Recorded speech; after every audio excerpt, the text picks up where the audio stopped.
Hello，大家晚上好。看到这个开头是不是有点诡异呢？其实这一期是教给大家一个非常强大又非常好用的拍摄方法。这一期就教给大家如何在家里用简单的道具也能拍出大片。好，我们现在看下我屋子里现在的灯光是除了显示器是没有灯光的。我们现在把它移到这边，这里有一个 LED 灯，当然你也可以用其他的 LED 灯啊或主播灯都可以，价格都非常便宜。现在我把它打开，我们现在看清楚了我要拍摄的主题，就是这一个笔记本。平常我经常听到好多人抱怨，在家里空间特别小，没有条件，没有灯光，很难拍出大片。那么这一期我就教给你如何用简单的环境拍出大片。好，先看一下我们准备的东西。从下面看，我用了一个东西把它支撑起来了，你可以用任何东西啊，把它支撑起来。上面的这一块板，这个是白色的亚克力板。当然，下面还有一个黑色的，这都是可以当背景板的。去某宝上去搜亚克力倒影板就可以了。然后，这是我们要拍摄的一个主体。这次要隆重介绍的呢，是我们的背景，也就是说显示器。我们先找到一张适合的背景，我觉得这个颜色跟它还挺搭的。好，那我现在就把它放大。大家看到了，现在它已经充满了整个屏幕。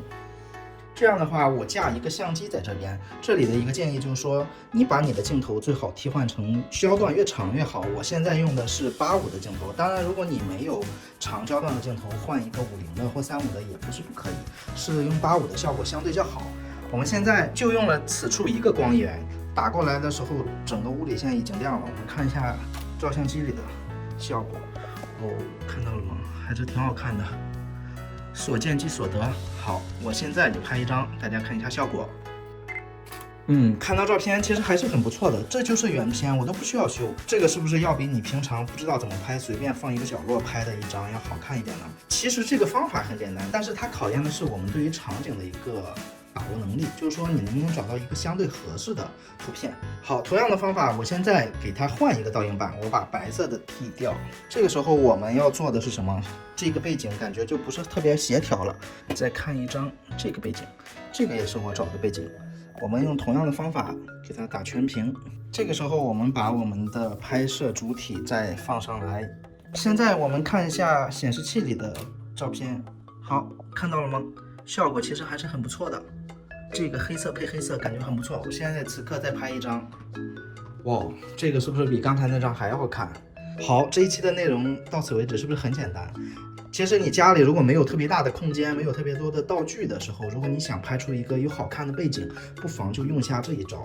你可以多买一些背景纸，也可以倒影板，也可以配合你自己的显示器，就可以做一个万能的背景。到最后大家发现了没有？其实它要求最高的还是你的审美。你对图片的把握，或者说你心中你对图片和对审美的一种把握。好了，这一期就是一个简单的分享，希望对大家有帮助。我们下一期见。